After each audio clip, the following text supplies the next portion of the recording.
and welcome to Impact 2025, our continuing conversation where we talk about all different types of topics, race, religion, current events, whatever's going on in the world today. And so, as always, we want to remind people that you can be a part of the conversation. You can type your comments and your questions into the comment section. Feel free to be a part of the conversation. So, if you got something that you want to say, if you agree with what's going on, if you don't agree with what's going on, feel free to type it in. You don't want to just listen to me. You want to continue the conversation. So, again, feel free. And if you're on Facebook or YouTube, feel free to type into the comment section. All right, as always, before we get started, I'd like to remind people of the other offers we have. On Thursdays, we have Thursday Thirst, our weekly Bible study. On Sundays, we have worship service. That's at 10 a.m. Let me go back to that Thursday Thirst. That's at 7 o'clock on Thursdays here on Facebook and YouTube. On Sundays, 10 a.m., Facebook, YouTube, and also in person at the address that's on your screen. And then on Tuesdays, today, we have from 7 to 7:45 a time of prayer. And that's when everybody in the ministry is getting together and praying. And so please feel free to join us for all of those if you can. All right. So today we're just going to hop right into the topic. It's going to be a little different. This is just a conversation. Normally we come on here and we just have I've been talking and doing a whole bunch of talking and stuff. But we're just going to have a little conversation. And the conversation is going to be centered around gambling. And so I don't know how familiar people are with gambling and what's going on in the world of gambling, but in a lot of places, gambling has been legalized. And so there's legalized gambling across the country, whereas back in the day, it was centralized into a couple of locations. You had Nevada, you had New Jersey, where in Atlantic City, Nevada, you had Las Vegas, and you had Reno, and then Delaware for some strange reason. And then some other places where you had Native American reservations, they could gamble. You can go down to different places like Mississippi, you could riverboat gamble, but you had to go into specialized places to gamble. And now gambling is everywhere. And it's gotten into this big thing where you can do it on your phone. They have different apps, MGM apps. You have DraftKings and ESPN Bet. It's hundreds and hundreds of betting sites where you used to have to go across illegal little shady places to bet. But now it's just open and everybody has access to it. And with that, there's been some good and there's been some bad. And so what has happened recently is that they've had some scandals in professional sports. Major League Baseball had some pitchers who were tipping pitches or trying to pitch certain pitches so that people can get prop bets. And that's bets that are based on like what's the next pitch going to be? Is it going to be a strike? Is it going to be a ball? In basketball, there's been three major basketball players who just recently got in trouble with the federal government, the FBI, for betting. Some of them were mixed in with the mob. Some of them were betting as far as on games. And it was a similar thing where it was prop bets, they were saying, well, I'm not going to score 20 points tonight. I'm going to have to score less than 20. And so these guys were either getting themselves out of the game early, saying they had an injury or doing whatever. But now there's been some scandal and people are getting in trouble because of gambling. And gambling has always been that weird issue.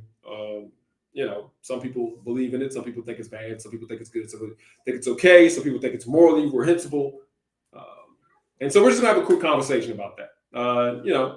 We're just going to, chat it up. And so I brought Chris on. Chris, how we doing today? Magnificent, my boy. Magnificent. Cool. Well, look, we just going to chat it up, man. But I'm going to start with you. What is your general thoughts about gambling, period, across the board? We're not talking about from any kind of way. You can talk about it however you want it, from moral high ground, whatever. Just your general thoughts. Are you okay with it? Do you think, what do you think? Gambling is like any other vice. It's like smoking. It's like drinking. It's like, strip clubs. I don't feel like there's anything wrong with it as long as you are in control of what you're doing. Like the moment that you lose control of it, that's when, you start to see the problems. And that's why certain people just shouldn't do it. When you sacrifice your family and you start to sacrifice your livelihood and things like that, it's a problem. But if you want to play a lottery ticket every now and then, or you hit the casino, or every now and then you get, you do a few bets on a game. I don't see the issue. Now, me particularly, I don't. It's not something that I do, but that's just not my thing. I like to keep my money for something that I can actually benefit from. I don't like to risk my hard-earned wages on a hunch. So that's where I'm at with mine. I think it's up to whoever. It's a personal decision. Of course there are consequences that can be extreme, but you know, it's just like any other vice that, people had to deal with. You had to be able to manage and control yourself. It's just like any other vice that, people had to deal with. You had to be able to manage and control yourself. Just like any other vice. All right, sorry, I got a little lag on there. You know, they had the back when we were young. They had the bingo hall, and everybody would that's just regular old gambling. That was my grandma's joint too.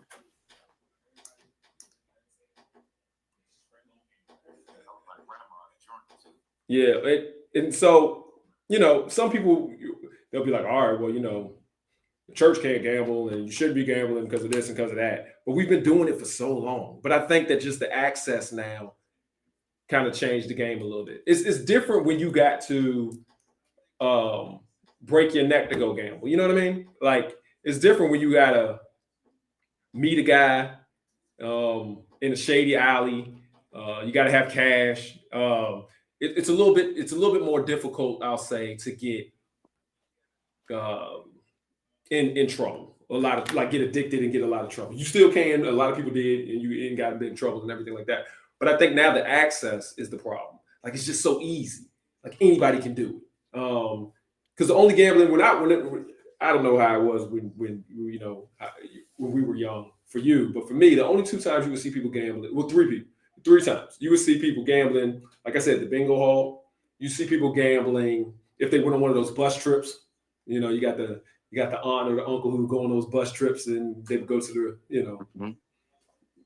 I don't know if they were casinos or what, but they would go somewhere and gamble. Or the other one was March Madness, when we would all fill out brackets. But outside of that, it wasn't like, all right, people are like gambling. And so I think Well, the cats access used is to the roll problem. dice. I mean, we used to What do you gamble think? playing cards. I mean, we used to roll dice. We used to gamble playing cards. It was a lot of different things that we had if we wanted to gamble, but we just, I think now the problem is more that there's a real deal social issue where they want to keep people dependent. Yeah. And yeah, like, and it's not just the gambling. I mean, gambling is just the most recent one, but it's now there's just so many different social factors and so many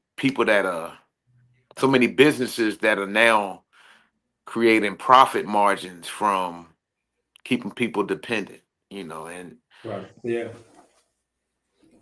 And I think it's like it's a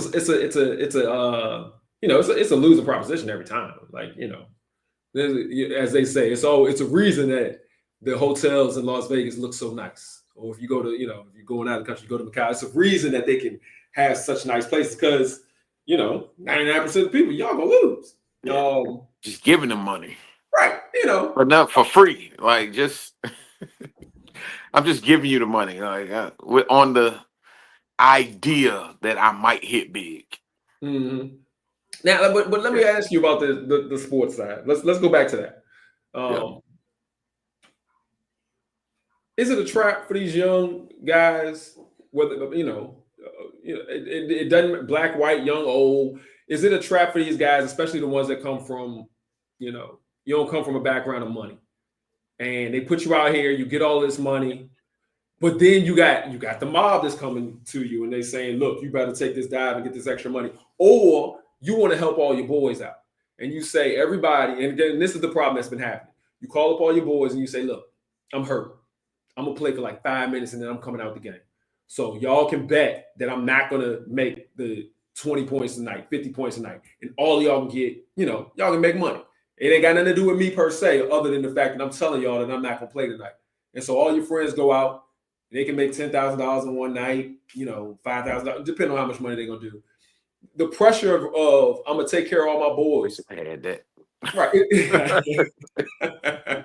Right. But that's the trap though. When you sitting here, you got these guys that didn't come from money, they got a bunch of friends and family that didn't come from money, and it's an opportunity to help them out without having to do what people did back in the day, which is I got to actually take some of my money and give it to you. I ain't got to do that. I can just give you some information and now you can come up. And that's illegal. But I feel like it's a trap because how you gonna stop kids from doing that? You can't. But I think the trick is that they've always been doing it. Mm-hmm. Now, because it's such a public thing and it's more acceptable, now you're gonna see more of these scandals. I mean, the Pete Rose, I don't know if you remember the Pete Rose one. Right. Yeah. Yeah. Mm-hmm. That was like the biggest gambling scandal. I mean, biggest gambling scandal. Yeah. In the 80s. But it wasn't something that was prime time.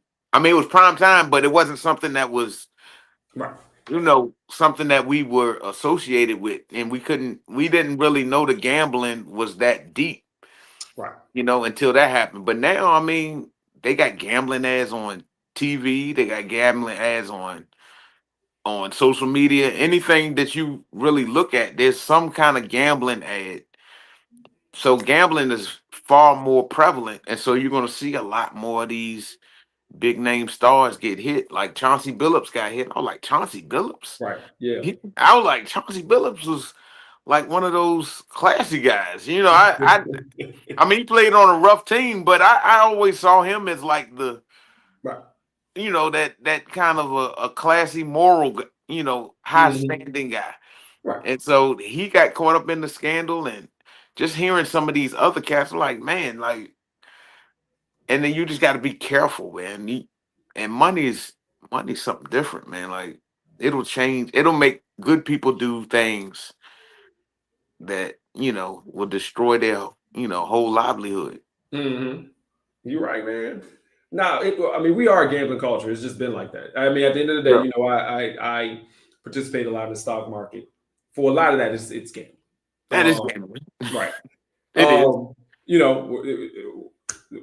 I'm not a lottery guy, except for when it hits like $1 billion. Every once in a while I will buy a ticket, like maybe like once a year, twice. You're least likely to hit right there. That's when you're least likely to hit. Right, exactly. But they build it into the culture, like it's a gambling culture. The crazy part of it is it's built so much into the culture. You in the education space in Chicago, and I think in some other places, they got a lottery for who can get to go to the good schools. A gambling culture, like it's crazy that that's what we are. And so when people get caught up in it and everything like that, I mean, it's built in our DNA now. We do that. I didn't think about it like that. That's a deep point. Like, yeah, like there's a lottery to see who can go to the more elite schools. There's lotteries to see who can play or participate in these particular programs, who have access to social programs. It's crazy. You're right. I didn't even think about it like that. We got a culture let's just bet on it. Let's take a risk. Let's see if we can get it. Yep, let's roll the dice. Let's gamble. And I mean, you're right. You know what? Now that you actually said it, and I thought about it a little bit. Yeah, we was gambling a lot because pitching pennies. I don't know if you ever did that. Or you tossing the coins when you were a kid. And whoever get the closest coins to the wall get to keep them. Or we bet on. I remember we bet on pencil fighting. Pencil fighting, man. Thumb war. Come on. We used to go. I think we might have lost you, but yeah, to the people who are still, it's a gamble. We're a gambling culture, I think. But the question then comes to for people out here, for all of us out here, is from a religious standpoint, like where should we be on that? Now I know as if I look at the Bible, it is sit back and it says, all right, don't put your faith in games of chance, and many people take that as when they see that. they take that portion of when it says don't put your faith in games of chance as all right, you can't gamble. And then have your well, keep your faith in something, that's real like God. I think that it says gambling needs to be put in perspective. That should not be where you put your hope and your faith and your trust in. That should be fun times games. And so I think that's when it gets problematic. If you say, all right, I don't have to work this job because I'm gonna put my faith in the fact that I'm gonna hit the number. Or if you sit back and you say, that's gonna be what's gonna save my life, or I don't have to get insurance, I'm gonna just hit the number. I think that's what the moral problem is. And I think that's what the Bible is. As long as you're doing it for fun and games, as long as it's not what your life is based on, I think you're okay. It's no different for me. It's no different than going to like a football game or a basketball game or a baseball game. I'm gonna take that $5, that $10, or even let's go a little higher because Chris, sports are expensive. So let me take this $100 and put it on a bet, and then watch the game. Or I can take that $100 and actually go to the game. I'm still gonna have the same amount of fun, but as long as I keep it in that fun area, I think it's okay. What do you think about that? I mean, yeah, like you can't put your spirit into whether you win or lose. Like that's that's taking you outside of your reality. Like it should be fun and games. Like that's why I don't have an issue with it. But when it becomes a problem, when it becomes something that you're really like I have to do this, or I got to know this, I got to be here, and it starts to take you away from the thing that God put you on this earth to do, and the people that God has put you in place to serve. That's when it becomes problematic, and I mean, I'm not a gambling guy, but it's, and I think one of the reasons why I'm not a gambling guy is because I don't want to sacrifice the things that I have, the blessings that I have, on something that may, but more than likely will not profit for me, So and that's not the one for me. and it changes you as a person. Like it'll change your demeanor, your attitude. Gambling heads are just as bad as dope fiends, though. Right. If somebody loses, you can tell. Man, Yeah. I will tell you, we used to go to sports bars so we could watch all the games and everything like that. You could tell who was betting and who won. And the guy who was betting looked like this. That's how he watched the game. Regular people watch the game and they might get a little tense. But that gambling person, man, hands on the head, sweat coming down. Like when I see a good play, I'll be like, woo! When they see a good play that's going in their favor in the pockets, they get like it changes who you are. And so the more that you gamble and the deeper that you gamble, it can really change your demeanor. Like you can be mad all day, all week if you lose money. And so I think that's the scary part about it sometimes too, is that, man, you should not be doing anything that's going to change you. It ruins your whole day, your week, your month. Yeah, man, I mean, but there's some super fans out there that get like that too sometimes. But then it's still like, because I was having a conversation with one of the guys I work with, man, and he's a big 49ers fan. Yeah. And man, like he wears his regalia. He's got, hats and hoodies and rubber band bracelets and all kind, like everything you could think of 49ers, he has it. And like he's like super intense about the game. And I'm like, man, I mean, I love the sport of football, but I'm a Chiefs fan, but I'm not going to adorn myself with everything Chiefs. You know what I'm saying? Like I'm not really into it that much, and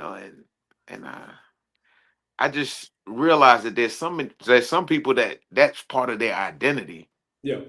Like to the point where they sell caskets with sports memorabilia, like with sports logos on them. Like I don't want to be known when I die as a Super Chiefs fan, That's me. I mean, and I think about it like that, and then I can see how people can just put so much of their faith into a play or a game. Like, okay, I can see because this is going to be the way. This is going to be my way out, and that's the trap, though. Like, this is not your way out, man. Right. And Right. that's Yeah, and you made a reference to the drugs, like alcohol and drugs earlier, and I think that's the yeah. same thing. Like if you have a boring, and not to talk about anybody, like when you have a boring kind of mundane routine where you don't really got a lot going on in your life, you know what I mean? Sports can be that because you don't have the highs and the lows. You may go to a Mm, job. It doesn't matter if it's an expensive job where you get a bunch of money or a job where you don't get a bunch of money, but you do the same thing all the time. You see the same people all the time. So the exciting part of your life and the lows and the highs come from your team winning or your team losing. Like that brings the excitement to your life. And so, unfortunately, I think people can get trapped into that. And the bad part about it is, if you were sitting at home and you ain't got nothing going on, you may come to the realization like, hey man, I need to do a little more. Maybe I need to get involved in the organization. I need to meet some more people. right. However, if you have your team that you love so much, you don't need none of that because you got your quarterback and you got your favorite basketball player, and then it's like what they talk about with kids in video games where their whole life becomes a video game. Well, your whole life becomes a sport, and now you just a zombie. You know what I mean? Like, Yeah. and then you can't even do nothing. Your friends will be like, "Hey man, let's go hang out." Nah, I gotta watch my team tonight. What? What do you know? What? And Yeah, so I man. do. I think it's addictive, just like a drug. Sometimes I think I think you hit it on that one. Yeah. And I mean, and I hate to get so deep on it, yo. And really, but this is something I've been pondering lately. Mhm. Addiction is a a love seeking device, yo. So people that are addicted are seeking love in some way, shape, or form. Like what would make somebody do something that would destroy their life, destroy their family, destroy their future? Mhm. You know, and sometimes all you really need is somebody to just listen to you. Sometimes you just need somebody to talk to or a hug. And sometimes we look for so many things in our addictions. We Mhm. really just need some love. Yeah. I think you're right. Mostly is Yeah. addictions is looking for something, and there's all types of addictions. At the end of the day, I anything know can be we talk addiction. about gambling, huh? I know we went down, but Expound. it's all a part of it. It's the Yeah. addiction. It's Yeah. the addiction, man. I don't think gambling helps, but it is Mm-mm. just replacing another addiction. Somebody could be addicted to boyfriends and girl, to dating, or somebody could be addicted to their job. Like I've seen people addicted to their job. That's crazy to me. You could be addicted to anything, and it's just you're looking for Yeah. something that you're not getting. And you're right; it could just be you just need somebody to listen to you, or you just need a friend, or you just need a hug. Like you need something. Mhm. Yeah, man. And yeah, unfortunately, as much and I am a sports guy. Like I like sports. When I leave here tonight, I'm going to probably watch a little bit of college basketball. Yeah. And so, on at Thanksgiving, one of the things I'm going to enjoy Thanksgiving with the family. But if the game is on, I got an opportunity to look at it. I'm gonna kind of look, Yeah. even So I love Yeah. sports, but I do think that there is a danger, whether it's the gambling aspect or like you're saying, the addictive aspect. It takes you away from life sometimes, and so I think we all got to be careful. We got to live life, man. We can't get trapped up into anything too much, and so Yeah. yeah. Because I mean, God's got a purpose for all of us, and we get trapped into Yeah. trying to waste or spend time trying to satisfy our addictions and not really focused on what God really needs us to do. So We got a comment here. It says, "What gets me is how people act as if they're on the teams they cheer for. They act as if they are playing. They act as if their presence is important to the actual game." yeah, I mean, I remember, like I said, I'm a Chiefs fan, right? So, like, Uh, when the Chiefs won the Super Bowl last time, me and my wife went to a party afterwards, like the next weekend or whatever. And they were like, "Yeah, man, congratulations, man. Yeah, yeah." I'm like, for what? Like, Right. yeah, man, y'all won the Super Bowl. I'm like, man, I won't playing. Like, I mean, thanks though, but like, I mean, but I won't playing. Like, I ain't get no ring, man. I won't at the parade or nothing, man. Right. They ain't get no check either. Oh, like no Mhm. airtime. Ain't even no, man. I ain't even have a ticket to the game. Like, Yeah. so like, it just I just know that sometimes people just they identify so hard with that, man. And Yeah. Yeah. I don't understand it anymore. I guess at one point I may have been too. I don't, you know, it's As just long, look, funny to me now. as long as they keep it in perspective, when they, but you're right. When they be talking about, yeah, we were good, yo, when we did this and we did that, and I'd be like, whoa, what? Wait, it says, So how my dogs boy were a ran that great one. touchdown back. I'm like, your boy, you don't even know him. Oh man, that's You and don't look. even follow you on Instagram, man. Chill out. It's hilarious. That's the thing, man. Man, people got to keep it in perspective. Yeah, All man. right, all right. Well, look, we had our time, but before we get out here, since it's Thanksgiving, I'm gonna ask a That was fast, Thanksgiving. yo. I know, man. It be breezing past. I'm gonna ask you a quick Thanksgiving question because I saw a poll about this and I want to see where you fall in on I hit with it. Thanksgiving dessert. What is your? They were talking about which pies and in different places, and they were saying, down in the South, like the South, like Mississippi, Louisiana, pecan pie is the number one thing. And then they were talking about, people of color like sweet potato pie, and then people with a little less color like pumpkin pie. And then they were talking about the American pie is apple pie, even though that's not really famous across the nation. It's just big in the Midwest. What is your favorite Thanksgiving dessert? I want to hear what do you think is the best one out here? Traditional Thanksgiving dessert. Just yours. And forget what if it's traditional or not. If at Thanksgiving, what you want? What is the dessert that you want? That's crazy because I'm not even really a dessert cat though. But Yeah. I'll tell I you like what I I'm thinking. would I like a good sweet potato pie, Uh-huh. but everybody don't make a good sweet potato pie. Yeah, You know that's what I'm very saying? true. That's I very like true. a good sweet potato pie though. I would have to go with the sweet potato. Sweet potato. Yeah, yeah. I would tell you actually my number one is actually what your mom makes, which I call apple perfection. But outside of that, if it's not the one that your mom made, then it's a pecan pie, man. If somebody do it and it's not sweet, Oh yeah. like I don't want that sweet stuff. Like it got to be just enough sweetness, man. That's my one. So yeah, Pecan pie hits. The pecan pie hits. But yeah, that sweet I ain't don't even really think I've ever had pumpkin pie. potato. That's yeah. That's I don't think I had pumpkin seeds though. I don't have pumpkin seeds. I had it's because of pumpkin. your culture, man. Yeah, It's a cultural thing. It's that I, pumpkin pie. I So don't I still don't understand it. I don't understand pumpkin pie. I don't understand the love. But it must hey, now some people say it's delicious. it tastes a whole lot like sweet potato, but yeah.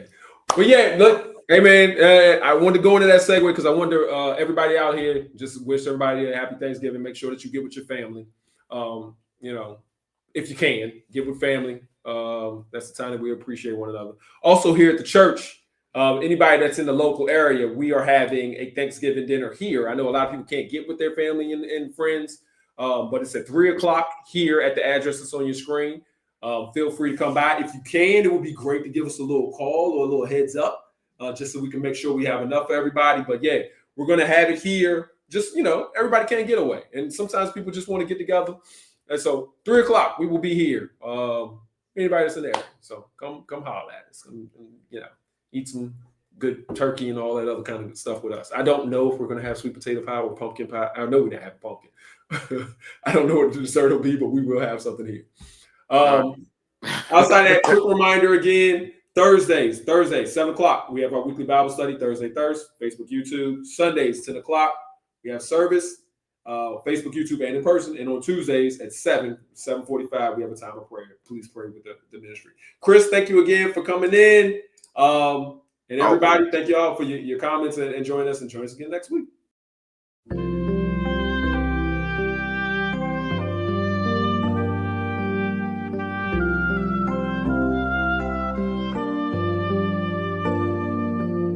Sometimes you'll wonder